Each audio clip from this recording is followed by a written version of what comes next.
Welcome to Leadership Where It Matters Most. The family is the most important institution in the world. The future of the church passes through the family. The church has the greatest mission of any organization ever. Go and make disciples of all nations. The family and the church. This is where leadership matters most. Hey everyone, thanks for tuning in to Leadership Where It Matters Most. Today's guest is Dan Cellucci. Dan is the Chief Executive Officer of the Catholic Leadership Institute, CLI. CLI is an apostolate that is doing a lot of very good work throughout North America, I believe in Europe, not as much, but they're impacting a lot of different dioceses. They actually serve in training and consulting for more than 290 bishops, well over 2,500 priests. I think the number is 35,000 deacons, religious, and lay leaders in more than 120 dioceses. So their footprint, their apostolic footprint is pretty amazing. On a personal level, Dan is married to his wife, Tricia, and they've got 4 kids. So Dan's a returning guest to my podcast, and as typical with our conversations, it was very animated, very much back and forth, and I just really appreciate and love talking to Dan. We talk a little bit about his time with CLI because he actually started as an intern 20 years ago and just, over the years took on more and more leadership responsibility, and now he serves as CEO of CLI. We talk a little bit about the leadership lessons that he's learned over that way, how he's changed over those years, as well as how he kind of has remained the same. He gives a little bit of wisdom to our situation here in the Archdiocese of Vancouver, because at the time of this recording, we just got word that Archbishop Smith will be the new Archbishop of Vancouver. The Holy Father has accepted the letter from Archbishop Michael, and he'll be retiring soon. And so Dan shares a little bit of wisdom that they've picked up along the way in transitions, diocesan transitions. And they actually have a particular program and a cohort for bishops that are transitioning in, transitioning out. So a lot of wisdom there. CLI has great people with great programs. And so I just invited Dan to speak to some of the program offerings that they have. So he did that, as well as gave us the URL to gather more information if you so desire. Last part of our conversation is really just kind of posing some of the bigger questions maybe that the church could be considering right now. Dan had some questions, I had some questions, we had some good back and forth. And it's really in those moments where I see just such a kindred spirit with Dan and similar thinking and heart and all that. So, I just really hope you enjoy this episode. Dan's a great gift, as is CLI. So yeah, enjoy the episode.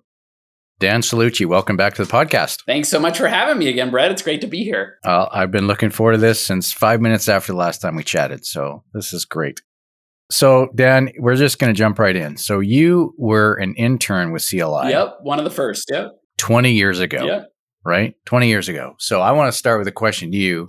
In the last 20 years, because now you're operating as the CEO of the Catholic Leadership Institute. That's right. So intern to CEO. Internships matter, everybody, just so you know. Exactly. Internships can change your life. Exactly. Amen to that. So how have you changed over those years, Dan, and how have you stayed the same? That's a great question. I've been reflecting on that as I've kind of been reflecting on these 20 years. And I think the biggest change for the better happened for me probably maybe about 10 years in and is a constant conversion for me. But with all the best intentions, when I started in this ministry, it was all about how we were going to kind of fix and change and solve the church's problems. And again, good intentions, loving the church, wanting the best for the church, but also wanting what I think was best for the church. And at a certain point, you hit a point in ministry where you realize you are not the Savior and that you're here to serve the Savior. And that hit me pretty hard once. And I went to spiritual direction. It was the first time I ever went to spiritual direction. And the spiritual director pointed me to the temptation in the desert of Christ and made the point that in that passage, every time Satan was, getting the Lord or trying to get the Lord to prove it. And every time Jesus pointed to the Father. And so for me, that shift of trying to prove myself, trying to prove a change that I want to make, trying to be so outcome focused, I have shifted to really recognizing that for us as servants of the Savior, it's about the process. It's about the journey. It's about being faithful, not being successful, as St. Teresa of Calcutta says. So that has been a hard lesson, but one I think when I do a better job of remembering it and learning it and incorporating it into my life has been the biggest change. I think the biggest way that I have stayed the same is I've always just loved people and loved relationships. And Hmm.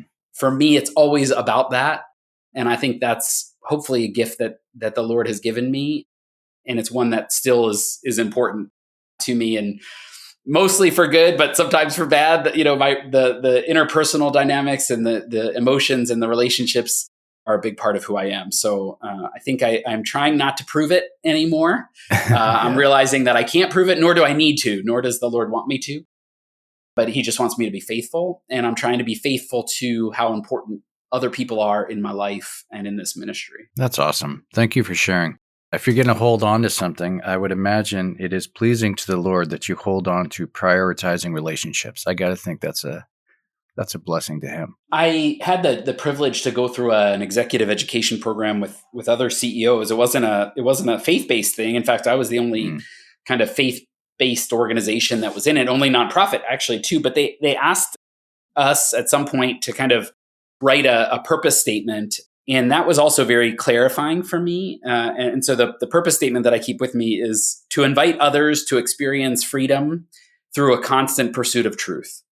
And so I think that balance of relationship and accompaniment that has been important in my life, but also coming to understand the faith in a deeper way, coming to understand the charisma, and recognizing that when we search for truth, not what we want it to be, but what it is, when we are searching for that, we actually find freedom. And so that's been, again, a lesson for myself, but also one that I've kind of adopted as part of my personal kind of mission here. Not that I have the fullness of it, but that I want to be pursuing it always in my life. So Yeah, that's awesome. This just came to mind. I'll share with you, see if it resonates or not, but kind of similar to you. But one of the harder lessons that I've learned over the years, it's heart level. It was under spiritual direction. It's sort of this shift between, do I seek validation and affirmation from the ways in which I'm serving, or am I self-gifting for their benefit? You know what I mean? Yep. It's a subtle difference, but a very profound difference for me. And, I think it's like, even somebody shared with me, like, what is your motive? Like, why are you in this? Yeah. Is this about getting your validation? That's just not a way to lead. And people pick up on it very, very quick. Yep. Right. I get that 100%, Brett. And I'm one of these people who, I like to be liked. I mean, I don't know. I don't understand. I don't understand the people who don't like to be liked. Like, I like to be liked, and that can be a trap. And so I always am grateful for moments in ministry over the last 20 years where I've had to share something difficult, whether it be with a pastor or a team member or a bishop or whatever, and where I felt at peace. And I felt freedom, even though I knew that it was gonna be hard, and I knew there was a risk that somebody might not like me, because again, that's like my total instinct is to be liked. So I'm always I become very conscious of those moments where the Holy Spirit has gifted me with the freedom and the peace to say, Dan, there's a bigger mission here, and it's not you, and it's not your validation. That's not why you're here. And so I'm constantly praying for more of that grace, because I totally understand what you're saying. Yeah, that's awesome. Family is such an important part of all this, because boy, does it ever purify motives and intentions and all the rest of it, right? Sure. So absolutely. So, I mean, maybe and you've kind of hinted at this, but I want to give more opportunity, because you've been leading for, a long time, and you've been with the same organization over the years. So are there some other, leadership lessons that you would really speak to that you've learned along this journey of 20 years with CLI? Yeah, one of them that I would say that I never thought, especially as I came into leadership, I just talked about how important relationships are to me, and they are. But the reality is, one of the leadership lessons that I learned is it has to be principles first and relationships second. Still important, relationships, but really you have to be in relationship in something, especially when you're leading in an organization or a ministry. Because the reality is, we're human beings, we're fallible, we all fall down, we all get bothered by things, by each other.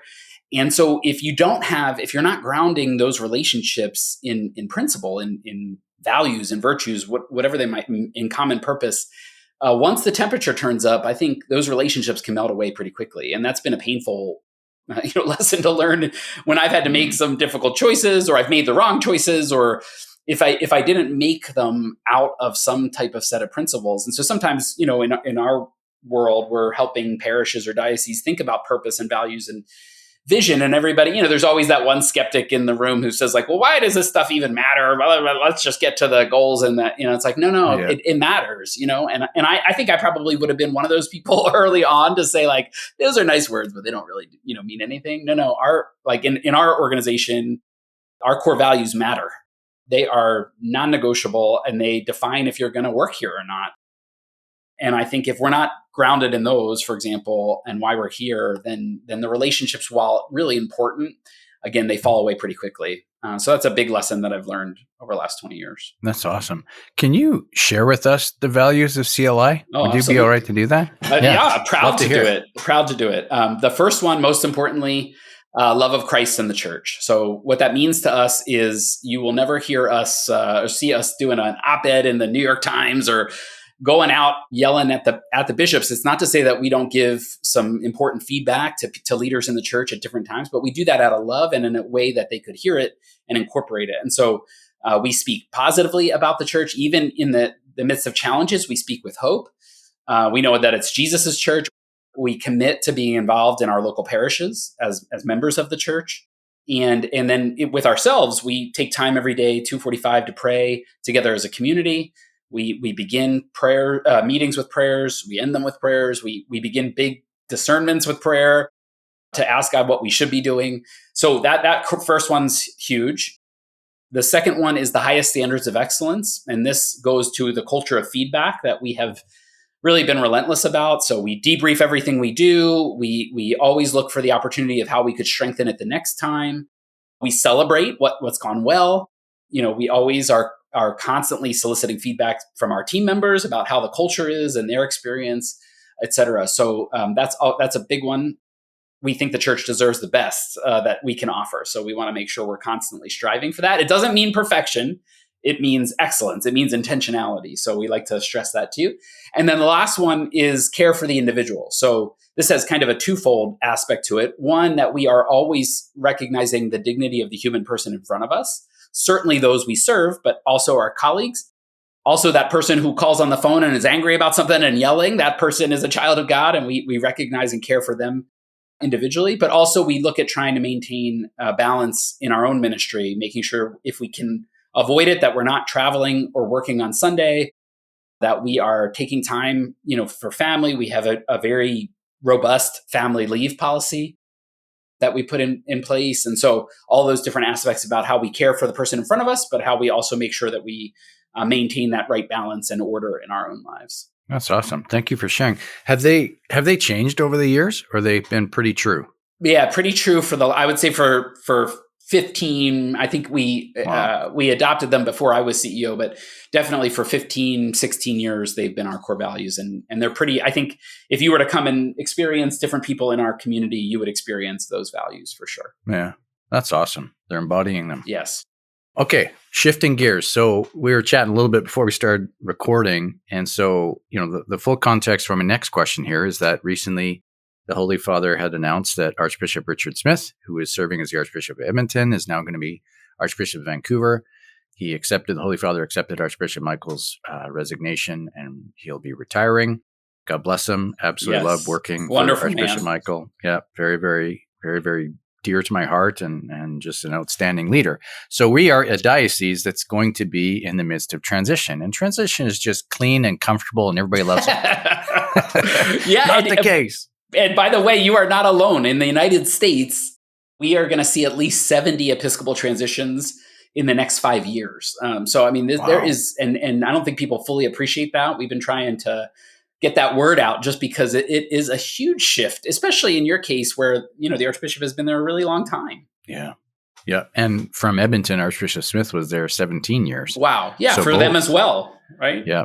And their transition is kind of abrupt. We have known for quite some time about Archbishop Michael's retirement. They have not. So, I mean, you're dealing with dioceses and bishops and their teams all over the place in different environments. Surely there's some wisdom that you've picked up. What can you share as bits of wisdom for a diocese in transition like this? Yeah, well, in fact, one of the major things that we have been working on in the last 2 years is actually a transition support accompaniment that we are providing for dioceses, philanthropically funded through the goodness of so many people, just to help actually both in some cases on the outgoing bishops getting things ready with the diocesan team, but also on the certainly for the incoming bishop, helping to kind of get his arms around it. One of the things that I think I've observed and we often, I think, take for granted is like for somebody like you in your role, right? You've worked with Archbishop Miller for a decade, probably at least. Yeah. Despite, I'm sure, all the good things that you're doing to try to get ready for that transition and the thoughtfulness behind it, you're still a human being with emotions and feelings and realities, right? And so I think during these times of transition, we really have to help people to be aware of the natural process they're going to go through, not the technical side so much. I mean, although that's very important, but the human side of this, it's a massive change for somebody like you and your colleagues. And so that brings out or can bring out all sorts of behaviors that maybe aren't so great. Some people in times of transition want to rush forward, which can be helpful sometimes, but also can be challenging to the new person coming in. Some people really fall back and they are just waiting, and that can be problematic for ministry and for the church. And so we just have to, I think, be aware, number one. Number two, I think there can be a tendency, and I've heard this from some bishops who have said that, as soon as they arrive, people start trying to manage them. And again, I think it's done with all the best intentions. But I think it's important for the new bishop to articulate kind of a process of transition and some milestones so that people kind of know where he wants, this to go, and that be inclusive of people, but not kind of left to everybody's own devices. I think he has to kind of step in pretty quickly to establish not everything he wants to do because he doesn't know that yet, but at least a process for kind of integration and transition that will give people some peace, allow them to be a part of it, but also not allow them to kind of be forcing agendas and things, whether consciously or unconsciously, because I think that can be problematic. So, yeah. I just want to pause a little bit because it's interesting you say that, Dan. Once again, I think we're united on this. I've said it like this, and I don't mean to cause scandal in any way by saying it, but, the church has been doing apostolic succession, the transfer from one bishop to another for 2,000 years. But having gone through it, there's a part of it that still feels like we're making it up as we go. Yes. Which is probably necessary because every bishop, every situation coming and going is unique. So there's absolutely that. But one of the things that even in some of our conversations, just beginning to think and really pray about the transition was to simply ask, is there some relationships that need particular attention to close well? In order for you to be able to depart with a sense of peace and healthy closure, and who's asking that question? Right. But it's a human side, like you're talking about, right? Yeah. So I love the fact that the first thing you talked about was the human side of the transition, because on paper stuff in any organization, that's easy. You can move an org chart around. That's no problem. But those are people who have hearts and emotions and history, and that needs to be cared for. So I love the fact that you prioritize that. Yeah, and they've made investments, right? I mean, people have invested in Archbishop Miller and his vision, and it's been beautiful. And so you don't want to dismiss that. You don't want to discount it, but you also can't stay in it. And so there's just this reality that's hard for people, and we have to kind of allow that. The other thing, this is going back maybe to the question you asked about leadership lessons I've learned, and I think this happens during times of transition. There's all sorts of narratives and stories that are in the life cycle of a local church and a diocesan central administration and the presbyterate. And oftentimes those are left kind of unclosed, I think, or unattended to. And so they kind of creep in to the new bishop's reality. And he doesn't even know, he in many cases, he doesn't know it's out there, but he might say something in one of his first kind of comments to the presbyterate, and it hits a nerve with some of the guys, but he doesn't know that he's doing that, and so there's just this, you really have to be very intentional, everybody in this time of transition, to say, where am I in this? What are some of my needs? How am I going to make sure that I'm being a self-leader? And the bishop obviously himself has to do that too. I had this very beautiful opportunity. Cardinal Sean was just recently retired in Boston, and they asked me to do their presbyteral convocation because they were kind of like, it was this weird time. They knew that it was coming, like you guys did, but they didn't know exactly when. And they had this convocation on the books, and it was like, well, we're not going to just do some topic that is random. Like they wanted it to be meaningful, but they also just were kind of like, well, what should we do? And I said, well, let's kind of honor what has been, and then let's talk about what will be.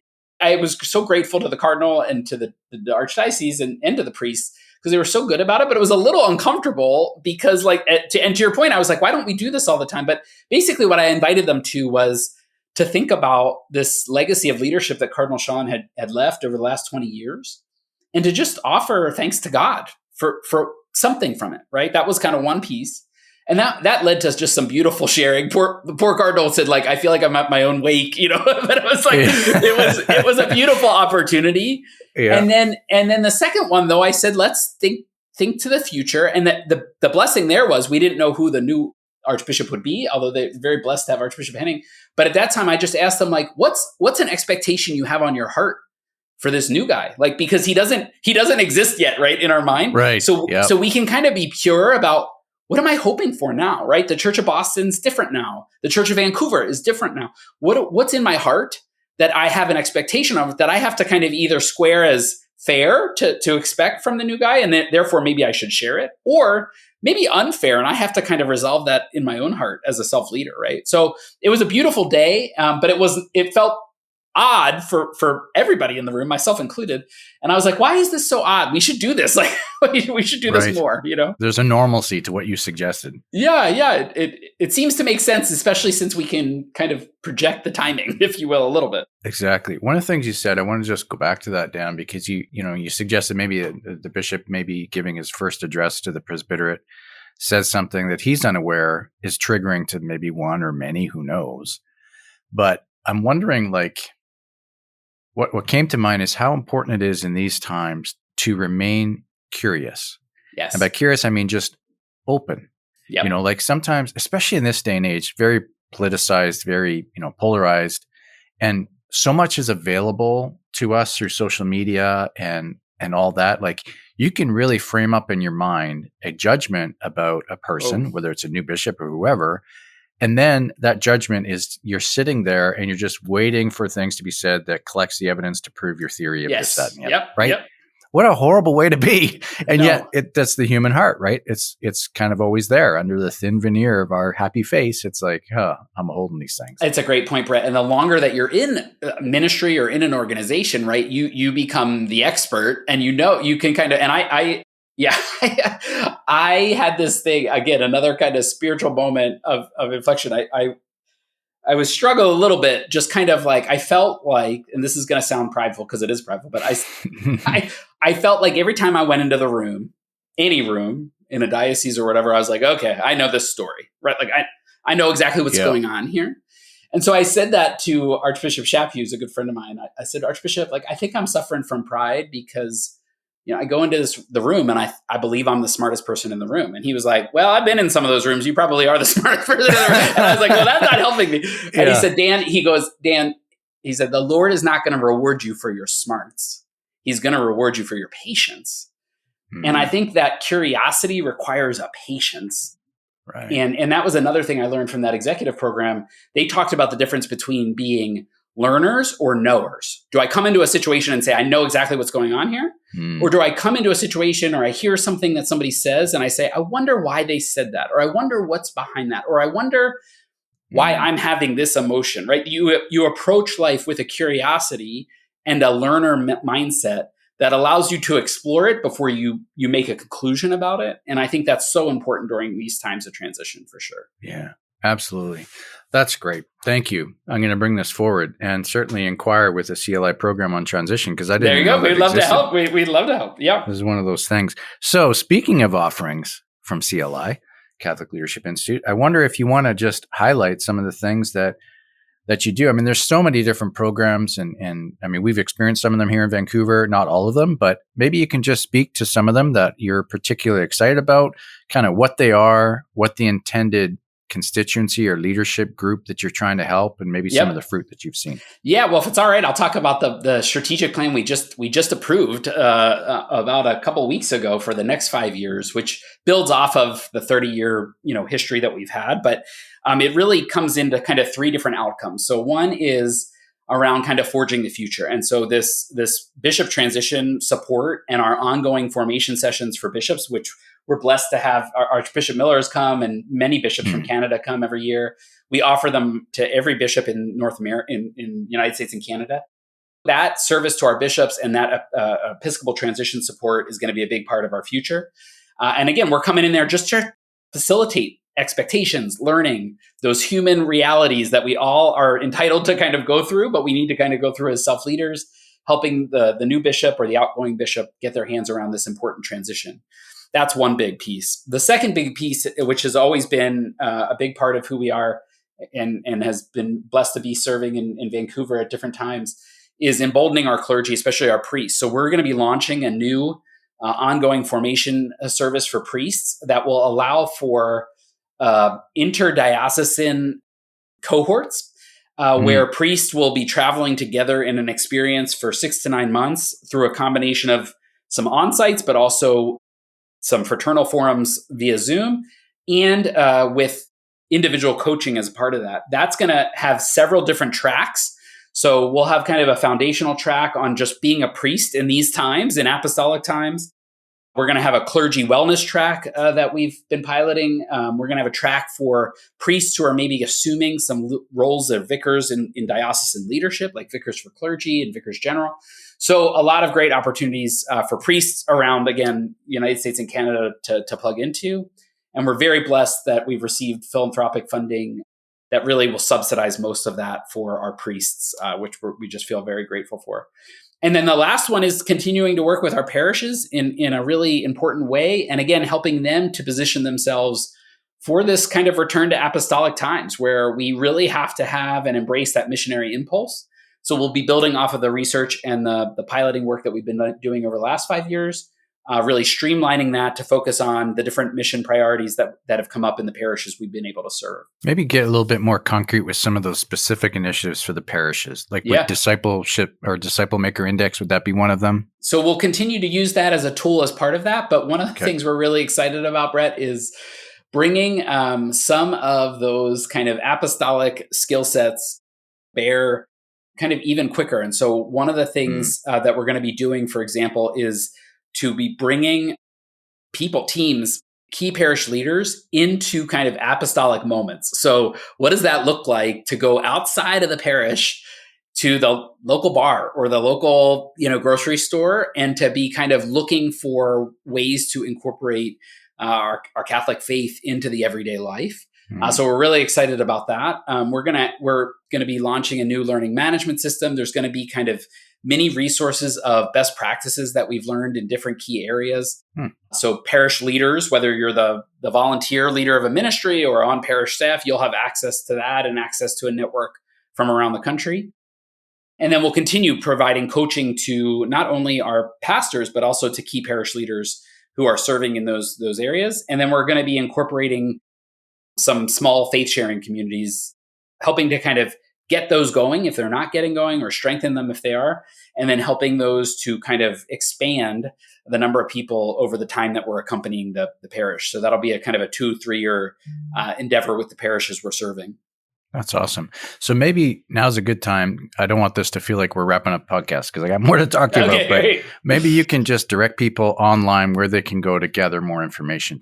Is it the website, I guess? Yeah, CatholicLeaders.org is the best place. And there you can send an email to info@CatholicLeaders.org. We'll have a lot more coming out in the next few weeks or months, just announcing some of these different opportunities. We're going to be enrolling our first cohort of priests for a launch in the fall of 2025. And then we'll be launching multiple cohorts after that. In the parish work, we'll probably start around with some of our first cohorts in the same time frame. So if you have interest in any of those, CatholicLeaders.org, or send an email to info@CatholicLeaders.org and we'll get you connected to the right person. That's awesome. Thanks for that. So I would imagine, and I have some work with different dioceses as well, but that a lot of times a diocese will approach either a strategic planning or a particular program, Yep. kind of from the perspective of, let's get all of our parishes doing this. Yes. I'm wondering and often met with resistance, Yes. maybe because they weren't involved in the process, whatever. There could be 100 different reasons that we could identify. Yeah. But what are some particular bits of wisdom that you would suggest to diocesan leaders when it comes to really getting sort of quote unquote everybody on board, moving in the same direction? Like, what are some pieces of wisdom for that? Yeah, that's a great question. And I think we've had a lot of experience with both sides of kind of doing things en masse for a diocese and then also doing them kind of with specific parishes. Brett, I think if I were a diocesan official, I think we have to kind of ask ourselves, if we're going to mandate something or require participation in something, why are we doing that? And I think there's very good reasons to do that. So I think, and I'm a little biased here, but when we do the Disciple Maker Index, we really recommend that all the parishes do it at the same time in a diocese. Why? Well, because there are a lot of decisions that have to be made at the diocesan level, at the bishop level. And oftentimes we are absent information that's really important to make those decisions, right? So the DMI isn't the end all and be all of information, but I think it adds and complements some of the quote hard numbers of finances or, October counts or some of the sacramental numbers. You want another picture, you want another aspect, right, of the life of the parish. And I think something like the DMI can do that. And then it can put things in context, right? So if we're doing really well, what does that mean if not in context of the rest of the archdiocese or whatever, or the vicariate or whatever? Another example, we have a grant-funded opportunity where all the active priests of the diocese are asked to do some reflection on their leadership. Where are they in their priesthood? What gives them life? Where do they feel like they need opportunities for ongoing formation? Sometimes it makes priest's head explode, but it's like, why is that an unreasonable expectation for the bishop to ask you to give some reflection to where you are? Like that's not an unreasonable expectation, and it can provide helpful information for them, but it definitely provides helpful information for the diocese and bishop to be helpful in their ministry. So now, on the other hand, though, I would say we are entering into a different time. And I think it is an extremely different time, even in the 20 years that I've been in ministry. And I do think that time involves a choice. So I think not just for pastors, but for parishes that say, we don't want to be a part of that, or we don't want to be I think then that's your choice. And like, Godspeed and good luck, so we can't be, as diocesan employees, especially as budgets are not growing, you have to be prioritizing those who say, not those who are necessarily capable, but definitely who are willing and open. That's who you have to prioritize. And we all have to make a choice, and so I think we have to embrace that reality, because I think the winnowing effect is going to get bigger. There's going to be a gap between parishes that choose to try and parishes that choose not to. I think we saw that during COVID. And I think it's now that's going to be expanding. And so I don't think certain things we should force. I think we should offer invitation to everyone. And then I think everybody has to make a choice. Right.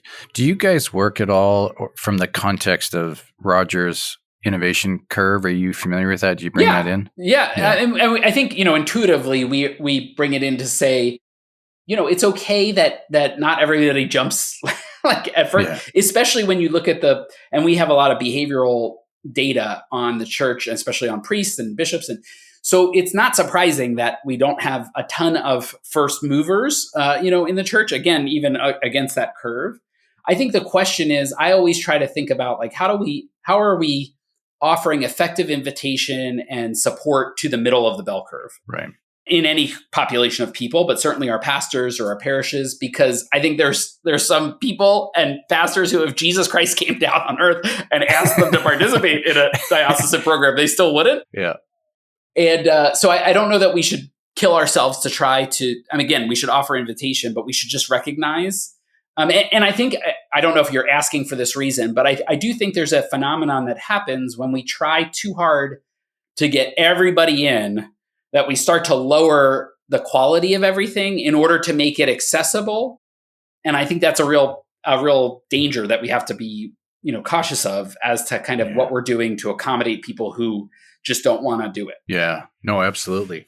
Yeah, it was just a question that popped up. But what's interesting about that, Dan, I was recently in London, in England. I was actually attending the Association of Responsible Citizenship Conference. I don't know if you're familiar with this, but No. It's a conference for those people that are kind of in the culture trending space. It's a little bit political for sure. Sure. They would never say the culture war, because, and rightfully so. One speaker actually said, for anybody who's been in war to say spats on social media or war is not war. Anyway, but what's interesting, and nobody said this from the pulpit, it wasn't given in a presentation, but essentially what I heard, and maybe this is the Holy Spirit's word for me, but it was this idea that even these people that are coming from a secular perspective, they are saying, Church of Jesus Christ, operate the way you should in the world. You have much to offer. Yes. So much of what has been established in the West has been established by Christian principles, by Christian individuals operating with the gospel in mind. It's like this great big invitation to be who you're called to be. And you and I both know, because we're in the institutional church, there's a little bit of shame and embarrassment that can be sitting like a dark cloud over us. But it's like, no, like that is not who we are called to be. It's part of our history. You can't ignore it. But if you learn from it and get better from it, then, more power to you. But it was this great invitation to, it's almost like the word of Simba, like you've forgotten who you are. Yes. Time to reassert yourself in this world. I have this obsession with the Disney movie Moana, not Moana 2. Okay. I want to be really clear. Just to be clear. The first Moana. Okay. Yeah. But if you watch that movie is a story, not intentionally, but it is a story about the church and about this idea around who we are fighting being, in some cases, is actually who we were in the first place. Wow. So I'm going to tease it there and let everybody explore. But if you watch that movie with the eye toward your own parish or your diocese, I think we have so much risk mitigation. And ultimately, we get to a point in risk mitigation of so many things where we're actually incurring more risk. We're actually risking more. We're putting ourselves in greater danger by trying to be so safe. I think we're really at a different time that we have to really examine our consciences and say, why aren't we doing something? Yeah. Or why are we doing something? And ask ourselves that question on a lot of things, on small things, and I think on some big things as to how we're operating. Yeah, it's not a question of the deposit of faith. It's a question of how we are bringing that deposit of faith into the world or not. Yeah, I'm okay being shouted at, and actually rarely am I shouted at if I myself have a peace and model a peace to people who I talk to. They might start out contentious, but if I just listen, if I just share from my own experience, if I just share from what I believe versus what I think you should believe, the conversation ultimately goes somewhere beautiful. I don't know where the Lord takes it after that. But I've just been amazed at how many times I stepped into something that somebody would say, don't ever do that. And it led to just something that either really blessed me or hopefully blessed another person. But yeah, I don't think we should be afraid. I think we really need to be courageous in being who we are, who we really are. Yeah, I agree 100%. I had a very dear friend share a very powerful word with me and then kind of enshrined it by giving me this gift. You can read what that says. Be bold, Be bold. And it sits on my desk as a constant reminder, not of activity, but of identity, that we are called to be. And it has nothing to do with us. It has everything to do with being confident in the presence of Jesus Christ in his church. Yep. In the work, in a surrendered heart, in our conversations, and in all those ways. You mentioned a couple times, Dan, already that, we kind of live in different times. We live in different times. Certainly Monsignor Shea, president of the University of Mary, has been a strong voice in this way. What's interesting is that I think most people would, see sort of history that certainly the way the world changes, parents would live in a different world than maybe their kids, or grandparents live in a different world than their grandchildren. What I have found is that my younger child is living in a different world than my older child grew up in. That's the rate of change that we're talking now. It's different. Do you want to say some things about that and who we are in church? Yeah, I really do. I do, because I think you hit on a really important point. people will often, when I talk about this, people will often come back at me and say, no, Dan, when they get older, like they're going to want the same things we wanted, or they're going to do that. And I'm like, yes, in some ways, yes, right? Like who I am at 43 is very different than who I was at 23 based on certain things. I have 4 kids now, all that type of stuff. However, the rate of change, which you mentioned, the technology, the way that we're moving and communicating, those things are wildly different in a 20-year, 15-year period than probably like a 50-year period for us. And so that is a generational change. That's not a phase of life difference. And I think the church can quickly, especially older people in the church, can look at it and say, oh, no, they just have to grow up. And I'm like, no. And the other reality is now we have, at least, and I imagine this is the case even more so in Canada, but in the United States, we have 2 generations now that might not have ever had an experience of faith to begin with. Even if they've been baptized, they might have never come back into a church. And people hear that and say, oh gosh, that's very sad. And it is on one hand. On the other hand, it's kind of like a blank slate to say, gosh, we have a whole opportunity to propose the gospel for the first time, let alone repropose the gospel and who Jesus is. But we have to recognize that that's different. That is a different reality than I would say that, the 1900s, for sure, even the first maybe decade of the 2000s even. We're in a totally different space now because of the rapid change brought about by technology, mobility, just global realities. Communication, all the rest. I'm going to butcher this quote, but I think it was from Christendom to Apostolic Mission, but they talked about how, people that lived just 100 years ago lived kind of more in matter of conscience and mode of operation, all that, closer to the time of Christ than to our own. Yes. Which speaks about that, the rate of change and all that. I was having this conversation with a group of bishops. We were talking about their role reaching out to millennials and Gen Z. And one of the bishops kind of made this point, which I don't necessarily disagree with completely, but I disagreed in that moment because he said, our job is not to, he was speaking for himself, our job as a bishop is not to be directly connecting with people. Our job is to be supporting our priests, to be doing that in their parishes. Like that's who, and I said, yes. And the reality is the presbyterate, the priesthood came out as an extension of your apostolic ministry. Like it was like the apostles going around, making things happen, preaching the word. And then it became cumbersome because of mobility, because of communication vehicles or lack thereof. So that we needed priests to do that. So they are still your extension, which means you really still should be. And now you have an opportunity to be with social media, with podcasts, with all these different forms, with cars and planes and helicopters or whatever. You actually have an opportunity to be back like the first apostles and to be in that kind of direct conversation with the communities. And so I just wouldn't underwhelm that by way of the chance and the opportunity that God's giving you with some of these advances. It's a different reality. Yeah, absolutely. You mentioned we really do have an opportunity now because there's a lot of people that don't have necessarily the baggage of a lived faith that they thought they were living, but maybe even didn't really. There's a lot of blank slate. There's a lot of wide open canvas, and we're starting to see it. And there's signs of hope all over the place. I read a stat. Yes.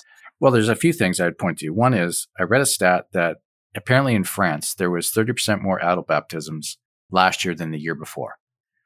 How do you account for that? There's studies out now, the rise of the nuns is kind of plateauing, and it's that's it. Right. That's right. And then you've got in the celebrity sphere, and Lord forgive me if this turns out to be ending in a crash landing, but somebody like Russell Brand all of a sudden seemingly having this very authentic conversion and speaking to it.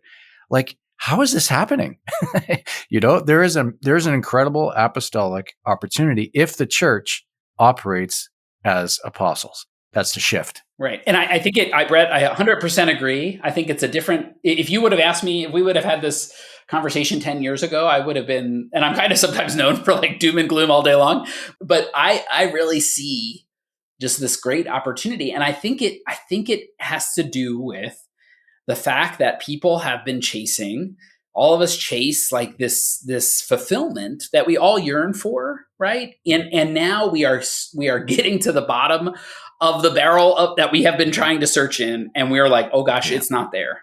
And my goodness, how am I going to do this, right? How am I going to do this life where everything feels like it's falling apart, institutions, governments, prices of eggs, whatever it is, like all this stuff feels like it's totally out of control.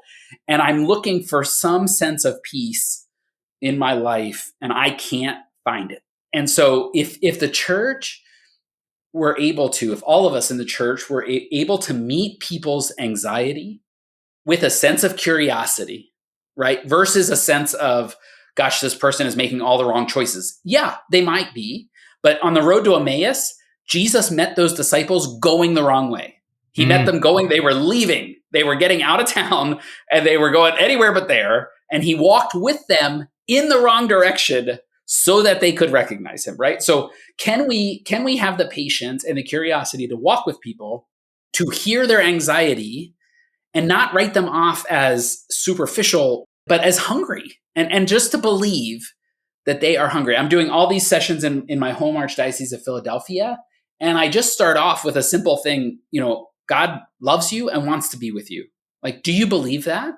Generally, the people in the session will say yes. And then I say, do you believe that the 83% of Catholics who are not coming to Mass in Philadelphia, do you believe that they yearn to know that?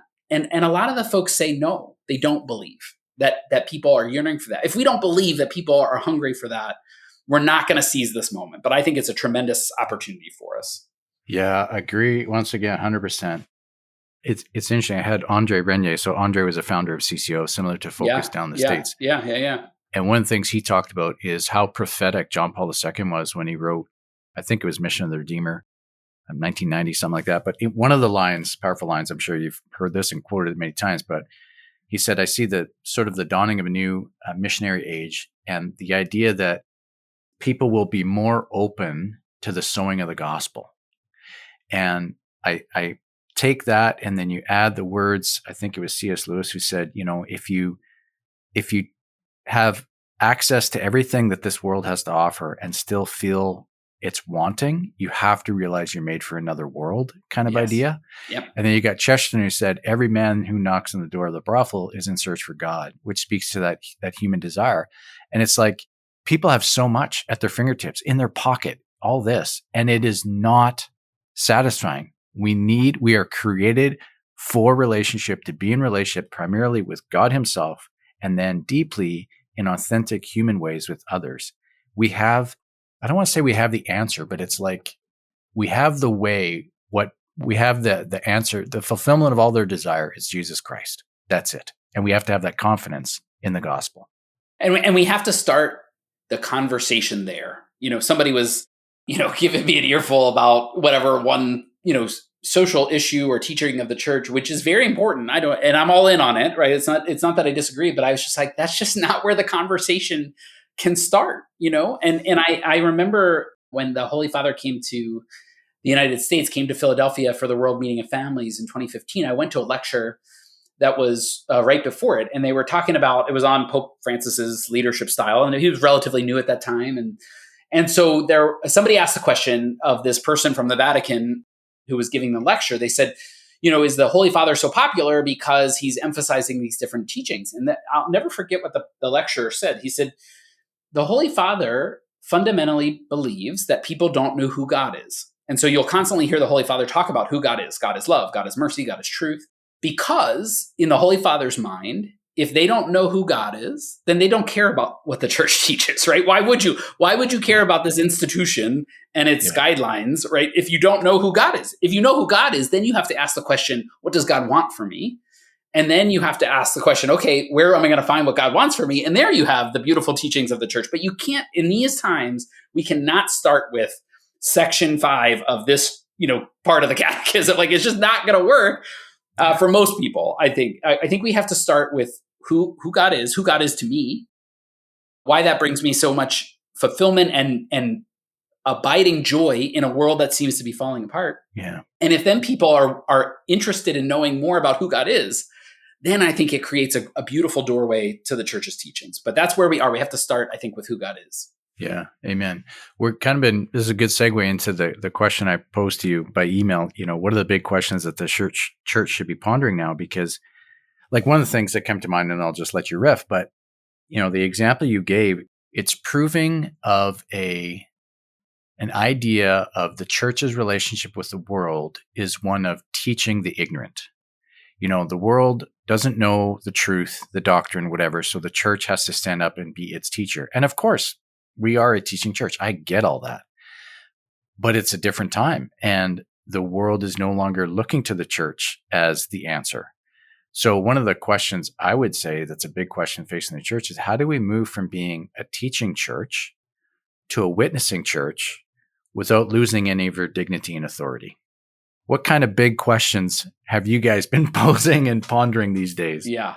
Well, I think one of the big questions I think the church has to look at is roles. I think, and we've talked about a few of them in this conversation, but I think the bishops have to look at their role and say, what is my role now in this society? Because I think you could point to a time in Philadelphia, for example, where the mayor would go to the Archbishop of Philadelphia before making any big decision in order to consult, right? Now the mayor is fine with the Archbishop. He's a nice guy. She's a nice person, but she don't care what he thinks about those types of things, right? Yep. So now what is his role in civic, like in the civic, or like he has to reimagine that for this time, not what was. And he has to kind of, if any of our bishops have to, if they were kind of mourning that past, I think they have to kind of grieve it and move to what God's calling them. I think the same thing with our pastors, right?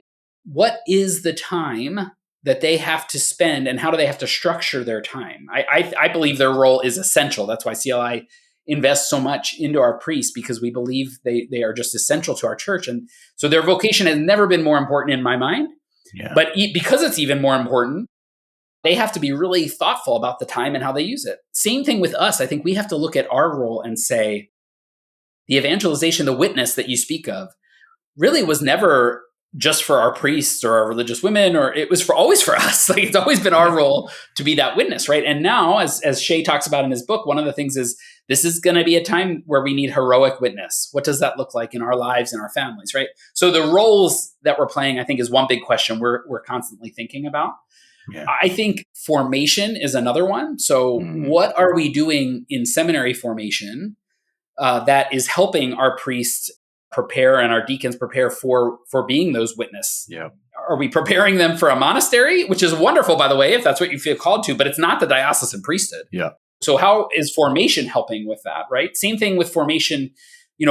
I think, and this gets me in trouble sometimes, but I think we have to just completely rethink religious education at the parish level. I think it should be completely family-based. I think it should be trying to equip our parents or doing whole family catechesis. I think the kind of standard model of you got a volunteer catechist and they're doing their best an hour a week with 30 kids in a classroom, I think that's gone. I don't think it's been working for 30 years. And it has nothing to do with the good effort of all the people who've been trying. It's just not, it's based on a fundamental assumption that's no longer true, which is our parents feel equipped to do what they're doing. And our research would say they don't. They're saying they don't.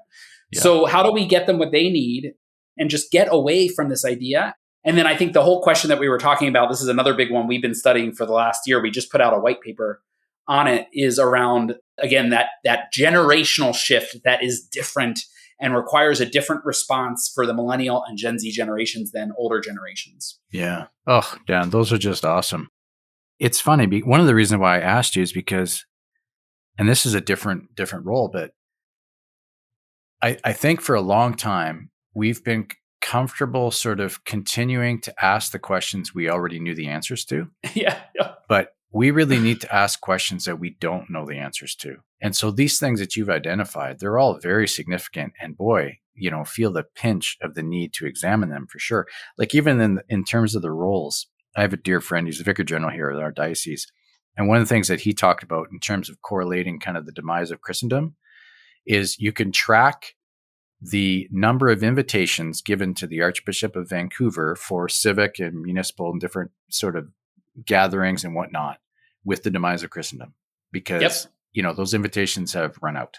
And that's not to say anything about our current Archbishop. It has to do with the changing of the relationship between culture and the church. Absolutely. So understanding those roles, even the idea of forming the apostles. I mean, one of the things Shay talks about a lot is we can't have just mere administrators in our Catholic institutions anymore. That time is gone. We need apostles that are running our institutions to have an apostolic dynamism and, all the rest of it.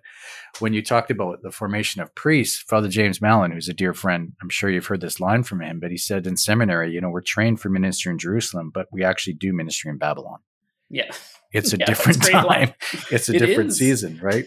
Well, I heard this the other example I heard of is a diocese was looking to move, again, budgets, deferred maintenance, all this type of stuff. They had to shrink their central administration, and they had to move it to another location. And they were trying to negotiate with the building that they were moving into. They used to own a building. Now they're going to move into a building.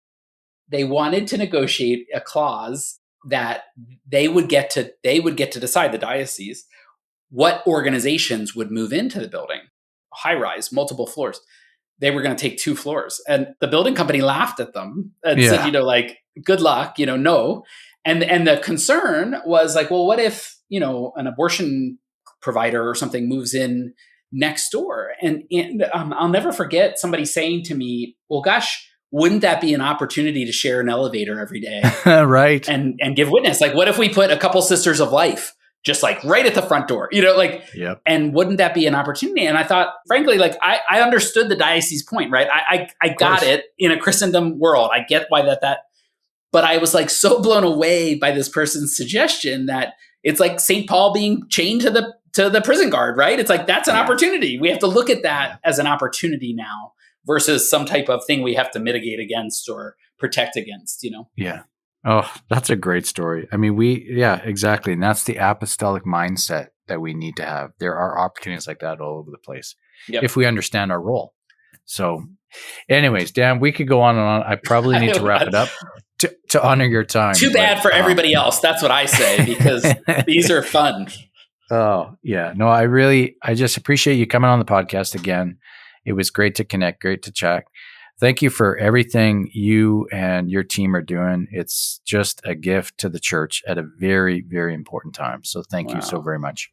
Brett, thank you likewise. And the best to the Church of Vancouver and your new shepherd, and prayers for Archbishop Miller as he, what a wonderful man and shepherd he has been. So.